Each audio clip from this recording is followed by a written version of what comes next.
Hi guys, Asmo here, and in this video I'm gonna give you 9 tips for a successful league start if you're starting with bows. A lot of people are gonna be starting with elemental bow builds, whether it's a lightning arrow, whether they wanna transition into tornado shot as soon as possible, rain of arrows. Lots of people are gonna be playing with bows, so these tips are definitely gonna help you because bow builds have gotten really advanced in terms of all kinds of different tech that people are using to increase the damage and the playability of the builds. So it's becoming really much harder for beginners to have on the same level footing as everybody else. So this is going to help you, especially during the campaign. These tips are going to apply to that, and some of the tips, even advanced players don't even do that properly. So you're going to definitely learn something from this. The first thing I'm going to explain is going to be the Trinity, how to fix Trinity. Virtually every single time any streamer plays a build with Trinity, they're getting asked how to balance Trinity. How does that work? A lot of people misunderstand it and think you need to balance 3 different things. You only need to balance 2 sources of damage. So what you need to make sure is that sometimes you're gonna have one of the elements being the highest, and sometimes you're gonna have another one of the elements being the highest, right? So in this case, we have lightning damage. This is an example of a build that I leveled through the campaign.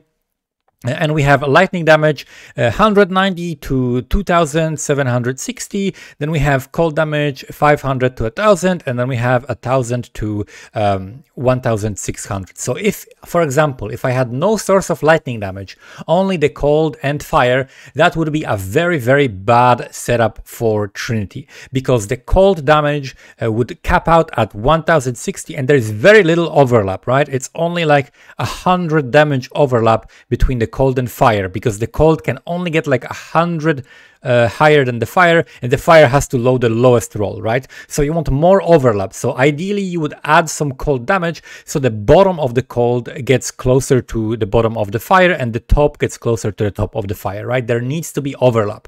A good balance for Trinity here is including the lightning. So if we look at the lightning, sometimes it's going to be 200 damage, sometimes it's going to be 2000. So with cold, this is going to be pretty well balanced, because also with the fire, right? So lightning sometimes is going to be very low, it's going to be definitely below 500 or below 900, right? Very easily below 900, like pretty much like 1/3 of the time. And then also it's gonna go up to 2700, so it's gonna be very much above the maximum of these, right? So we're definitely gonna have lightning the highest sometimes and fire the highest sometimes, right? That's how it's gonna work out. And especially with skills that hit multiple times, such as, for example, rain of arrows. Rain of arrows on average will hit 3 times per, like if you're fighting against a boss on single target, and against multiple monsters, of course, it's gonna hit more times. I've seen actually people making rain of arrows guides that put the rain of arrows here count at 5. That's overly inflating the damage. That's not what it's going to do. People have measured this many times, done many simulations and tests. On average, you're going to get about 3 hits. If you get a little bit less AoE with Conk Effect, you get slightly more, but it's only like 3 point something, right? And on average, it's like 2.95 to 3.1, something like that, right? So 3 is like a safe assumption. If someone puts 5 in here or whatever other number, they're probably just inflating the numbers. But that's basically how you do Trinity. But how do you fix it if, let's say, your cold is too low, right? Or your fire is too low, or your lightning is too low? That comes to the tip number 2, which is the campaign flat damage craft locations. So you're gonna need to pick up a lot of transmutations if you're leveling with bow builds. If you're leveling with like Toxic Rain, Caustic Arrow, stuff like that, you're gonna need a lot of transmutations in Act 1 in order to buy all of the skills, because you're gonna be buying a lot more skills than the elemental bow builds. And the elemental bow builds are going to need a lot of transmutations later, because it's going to cost you 4 transmutes to do 1 elemental craft. You can go to the POE if you go to modifiers and crafting, and then type damage to attacks in the search bar. It's going to show you all of the locations for the damage that you can craft on your gear. So you can craft this on rings, you can craft this on amulets, you can craft this on gloves, and you can also craft this on your weapon and on the quiver. So we have, for example, the fire damage to attacks. The first fire damage to attacks you're gonna get from the Solaris Temple. This is a little bit to the side when you talk to the Diala and you get the reward and you get the amulet. You go to the site, to this laboratory, and there's going to be the recipe inside of that, and that gives you the fire damage craft. And then you have the lightning damage craft, which comes from Lunaris Temple level 2. This is basically when you kill Piety. After Piety, you get this craft, and you can put this. This is a very, very useful craft. Lightning, as you might have noticed, has a very, very broad range, right? This is from 1 to 36. It's much bigger range than the other ones. So lightning makes it a little bit easier to balance for Trinity. So I would definitely recommend crafting lightning and then getting fire damage from different sources. Like, for example, we have with the skills here, we have anger. That gives you a lot of flat fire damage to attacks. Anger is a very good aura for balancing Trinity. And then we also have something like Herald of Ash. If you have a bow that has a lot of physical, then Herald of Ash becomes pretty good. So this is something to look for. When you're looking at your bows, definitely, like when you see the bow, anytime you upgrade the bow, you need to check the Trinity, right? You need to check if it's upgrading. I had a situation, for example, where I was swapping to a new bow. It had way more damage, but it had only fire damage, like really, really high roll of flat fire damage on it. And because I was using these auras, right, I can turn off these auras and I can replace one of them with Scatterbots, for example, but still there is nothing else I can do to fix the damage. So I had to actually replace Trinity. And what I did is I replaced my Trinity with Fizz to Lightning. Fizz to Lightning is a blue gem that you can get as a ranger that gives you a decent amount of damage. It can also allow you potentially, if you have 2 blue gems, to still balance Trinity because you're going to get some extra lightning damage. But that's one way you can fix it. Another way you can fix Trinity as well is by using the conversion from here. So again, if you have a bow that has a lot of physical damage, typically we don't do this because we rely on bows with a lot of flat elemental damage. That's what you're going to find most of the time. But you can possibly use the conversion from here. So if you take this mastery, you're going to get physical damage converted to cold damage, and also you're going to get physical damage added as cold damage. So this is something that you can potentially also use in case of emergency, whenever you basically don't have any other way to balance Trinity, because something like Herald of Ice doesn't really give you as much damage. Like Herald of Ash is usually the thing that gives you the most damage in terms of like the heralds. Let's look at the next tip that we have here, which is the precise technique and how to fix it. So another thing that we use while leveling bows a lot is precise technique. This makes it so that you never deal critical strikes, but you get 40% more damage if the accuracy rating is higher than your maximum life. The way you check your accuracy rating in-game very, very easily is you simply go to the character sheet, you look at offense, and then you're going to have this value here, main hand accuracy rating. So you can see my main hand accuracy rating is right now 1295, and I have 1139 life. So my life is lower than the main hand accuracy rating, which means I am benefiting from the precise technique, right? I'm basically very close to not being able to do it, but I'm still fine. The way that you can get accuracy very easily is, number one, you path to Farsight. Farsight gives you increased accuracy rating with bows. Then you have also accuracy here if you wanted to path through the bow attack speed and accuracy. However, even with precise technique, these nodes are a little bit stronger. The 15% increased damage is going to be a little bit stronger, especially early on. Another way you can get accuracy is through something like precision. So it is worth either buying early like a level 1 precision or waiting until level 6 and then using precision. But I find that I don't really need precision if I use this mastery and pay attention to the sockets on my bow. So this mastery gives you plus 100 to accuracy rating per green socket on equipped bow. So I usually make sure that I have at least 3 green sockets on my bow. This is not that difficult to do. You can use jeweler's orbs and you can just find bows, and if you choose to craft on a bow, just slap an essence on a bow to see if you get something good, then you can simply use the essence on a bow that already has 3 sockets, and usually it's very easy to recolor them to green with a chromatic because bows have very high dexterity requirement. So that's another way you can do this. And in case you are really, really low on accuracy, you can use something like War Banner as well, but you can also path to these nodes, accuracy and as well elemental resistances. So the resistances are going to help you. This is like a wheel you can take while leveling. It's going to fix your resistances. This is a ton of res and also give you all of the accuracy that you're going to need. And of course, another thing to do is to not pick up life nodes early on. Only after you have a certain amount of accuracy and you know that you can easily get more, then pick up the life nodes, right? So you need to be really careful on the life nodes. You're going to be a little bit squishier, but that's a sacrifice that we're taking in order to have more damage from the precise technique. So that's basically how you fix that and how you check for that. The next tip is going to be the Fire Mastery tag. So this is something that people are using on caster builds and on attack builds nowadays, but I wanted to explain because people were asking, people thought I'm playing like an Ignite Ignite Rain of Arrows build or something, but this is simply a very, very powerful fire mastery that gives you 100% increased damage with hits against ignited enemies. So it doesn't matter if you're doing fire damage, cold damage, lightning, or physical, the damage is getting increased as long as there is ignite on the enemy. And also critical strikes do not inherently ignite. And this is fine because we cannot even crit with precise technique. So that's totally fine. So we're picking this. This gives me a 50% chance to ignite, 10% chance to ignite, and 10% chance to ignite. So this is 35. And then also we're getting a chance to ignite from here. So we have pretty consistent ignites because we're hitting a lot of times. And we only need any amount of fire damage. So that's why we are using things like Herald of Ash early. That's why we're using Anger, because we're able to guarantee that we have some sort of fire damage. And then this also gives me attack speed. So together this costs me 1, 2, 3, 4, 5 points. So if you divide the 100 increase, that's going to be 20% increase per point, which is massive. That's better than, for example, like these nodes, which gives you 10% increased projectile damage, right? So it's double as effective as this. Very, very powerful. And on top of that, 12% attack speed. So that's again divided by 5. That's a lot of attack speed. So this is very, very powerful. And I definitely recommend picking this while leveling and making sure that you have some source of fire damage. The next tip is going to be using Blast Rain over Artillery Ballista. So a lot of people are using Artillery Ballista because Artillery Ballista does a lot of single target damage, and people are basically utilizing that in order to facilitate their boss damage, right?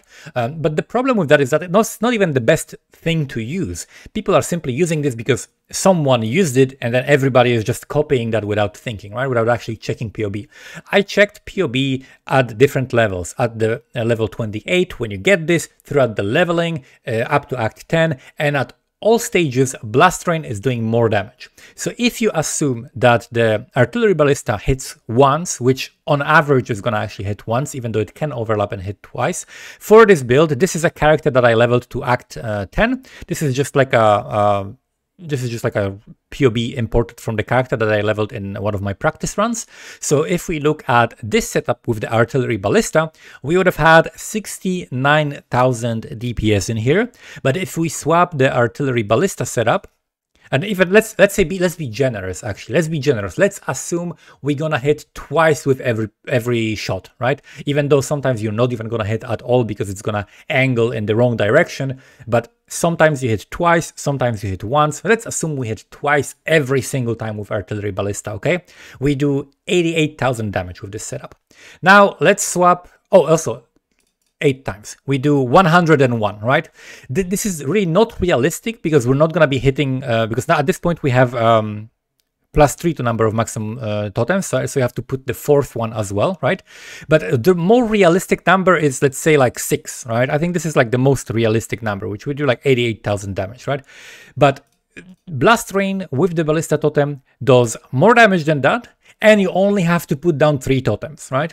The reason why Blast Rain is so powerful is because it has the penetration, which also works better against bosses. So if there are bosses or targets that have a resistance to elemental, resistance to fire damage, this is gonna work better, right? This is gonna simply have more single target damage because Blast Rain is the single target damage skill. And I played a build where I used Artillery Ballista and Blast Rain in one build, and I was actually using Artillery Ballista mainly for clear and Blast Rain mainly for single target.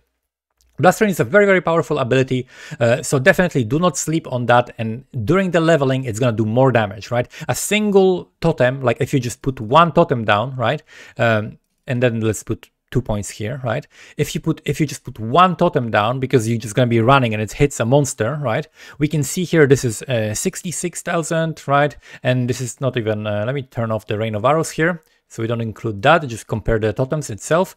So we have 17,000 damage versus, if we remove this and put that, we have 13, right? So just putting down one totem, you're gonna do more damage with Blast Rain against a single target, right? And this is what you care about when you're looking at these totems, right? These totems are purely just for single target damage. Next tip that I have for you is the unique Quiver Recipe. So this is something that can be done just on the fly as you're running, as you're leveling. The Harry's Bite is a super powerful quiver while leveling. It's gonna give you the strength and the intelligence for lots of your requirements for the auras, for things like Frostblink, for the anger, right, as well. It's gonna give you cold damage to attacks, attack speed, life per enemy hit with attacks, increased AoE. This is a very, very, very powerful quiver, and the recipe is super simple. You need a shark tooth arrow quiver. So anytime you find a shark tooth arrow quiver, pick it up, put it in your stash. It's gonna sit there. Anytime you have any amulet, you can turn it into an onyx amulet. So I'm gonna show you a recipe, very, very simple recipe. You can sell 3 gems, so that's basically 3 scrolls of wisdom. You got blue, green, and red, and any amulet, doesn't matter what it is. If you sell them all, you get Onyx Amulet, and then you just slap any essence on it, and you have the rare Onyx Amulet. It's super easy to get. This is a guaranteed part of the recipe. Then we have Orb of Chance. You also guaranteed to find unless your name is Nick. And then Rain of Arrows, 1% quality. This is the bottleneck of the recipe. So basically, anytime you find a GCP, you get this quiver. That's basically how it works. So if you see like a box, like a gem cutter's box, right, or anything like that, where you can get the GCPs, or if you see like quality level gems that you can sell like 40% total quality for a GCP, you use that, and then you're gonna be able to basically craft this every single time. Next, we have mana on hit nodes. So this is something that is gonna fix your mana on any bow build. Bow builds are gonna be a little bit difficult in terms of the mana because we're not getting int, right? We're not getting int, so our mana is gonna be low. We wanna attack as fast as possible, so we're gonna be spending a lot of mana. We're gonna be using mana forged arrow setups. We're gonna be spending even more mana, so we need the mana. The best solution I found for that is to simply pick these nodes. You can pick the mana leech node, but on its own, the mana leech is not really gonna be good enough because early on you're doing a little, like you're doing damage with very little hits, so the total amount of damage is not that high. So 0.4% of that is actually not adding up too much, so you're not going to be getting that much mana. But especially if you're playing with a skill like Rain of Arrows or something that hits multiple times, hits multiple enemies, the 3 mana per enemy hit with attacks is going to be huge. So this is going to sustain your mana even if you reserve most of it and you have only like 10% or 20% mana remaining. You don't have much wiggle room, so your mana flasks are going to be turning off very quickly unless you have an enduring one, which I definitely recommend crafting once you get to like Act 7, Act 8. Definitely pick this up just for 2 points. Most builds want to go here anyway, right? Most builds, when you're leveling Precise Technique, you want to get the ailments, right? So you're pathing toward these nodes, so you're going to be here anyway. So this is very much worth picking up for 2 points, and then you can respec this later when you have like an enduring mana flask or when you're doing something else that fixes your mana. So this is very, very useful and definitely worth doing. As soon, basically the way I path is I pick up this stuff here, then I go to Rush Precise Technique, Onslaught, then I pick up Farsight to fix my Precise Technique, so that I'm sure like if I pick up some health on gear, I'm gonna be fine. And then I pick the mana nodes and I have no mana issues for the rest of the run. Very, very useful. Another thing that you can do for mana as well is Poacher's Mark. So Poacher's Mark is an extremely underrated ability. Poacher's Mark is gonna give you frenzy charges whenever you kill a rare enemy that you cursed with it. It's gonna give you a life on hit, mana on hit, so you're gonna have insane sustain if you're using something that hits very fast. A good example of that was the Blast Rain build that I was playing. When I played the Blast Rain Slayer build, because it's on a duelist, so you get really good defenses, and because it hits a lot of times per shot, I was able to face tank disrespectfully, Piety Beam, Innocence Beam. You can just stand in any damage. As long as you're not getting one shot, you cannot die with this if you're attacking. So this is an extremely powerful ability. The faster you're hitting, the better it is. It also gives you some extra physical damage boost and flat physical damage. So it gives you a little bit of damage, so you're not sacrificing all of your damage, but the sustain that it gives you and the mana that it gives you is massive. A lot of the time when you're gonna run out of mana, it's gonna be on long boss fights, like for example Dominus, right? When you're not killing that many targets, but you have to attack and attack and attack, and it's multiple phases. So things like that are gonna be very, very useful, right? So definitely look for Poacher's Mark if you lack sustain, right? So if you find that you're lacking sustain, you're losing life, and you're also lacking mana on boss fights especially, definitely consider Poacher's Mark. Sniper's Mark and Poacher's Mark are basically interchangeable. This one is a little bit more of a utility and defensive option, still giving you some damage, and Sniper's Mark is just pure damage. But for something like Rain of Arrows, Sniper's Mark doesn't benefit me that much, so I definitely, whenever I feel a little bit less squishy or it's harder on my mana, definitely then I use Poacher's Mark. And then the last tip is going to be the Mana Forge setup. So Mana Forge setup is something that a lot of people are going to be using while leveling, and I want to give you some tips with it because I've seen a lot of different things that people are actually not utilizing. So first of all, the Mana Forge arrows becomes available at level 8, and you can start using it as you get to Brutus. And the thing that people are using with it is, for example, Burning Arrow. All right, so Burning Arrow is a good combo with this because you get the ignite and it gives you some extra damage, but an even better ability to pair with Mana Forged arrows early on for Brutus is Puncture. Especially if you manage to get a longbow, Puncture is gonna do an insane amount of damage, and you can basically skip the bad part of Puncture, which is a super slow attack animation, because it's gonna be triggered, so it's instant cast. You don't have to spend any time on that, and you get perma bleed. It has guaranteed bleed. It's not like an RNG like with the ignite, so it's very huge amount of damage for your Brutus. So Mana Forge arrows with Puncture, this is what I definitely recommend for Brutus and for Merveil. It's gonna give you huge amount of damage. And then of course everybody knows that you can pair this with Frenzy.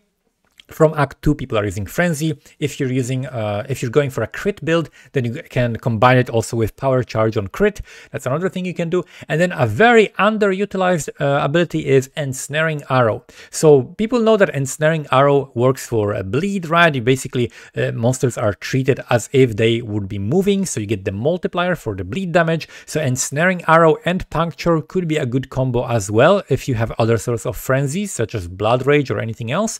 But the other thing that this skill has that a lot of people miss is the first line that you can see there: ensnared enemies take 17% increased projectile damage from attack hits. So it's basically just a debuff. It's just a damage multiplier for you that gives you more damage from any projectiles. So this is super useful on any build. It's going to give you more single target damage, and with this setup that I have here, Mana Forge, Frenzy, and Ensnaring Arrow, I just get huge multipliers for virtually nothing, just the socket slots, and that's how I can just melt bosses very easily and boost my damage really high. So that's a very useful setup as well that I recommend. And that's basically it. I hope you're gonna have a great league start, and I hope these tips can help you with leveling your bow character. Thank you so much for watching. If you have any other tips that I missed that could be useful to someone leveling bows, leave them down in the comments below. Thank you for watching, and see you next time.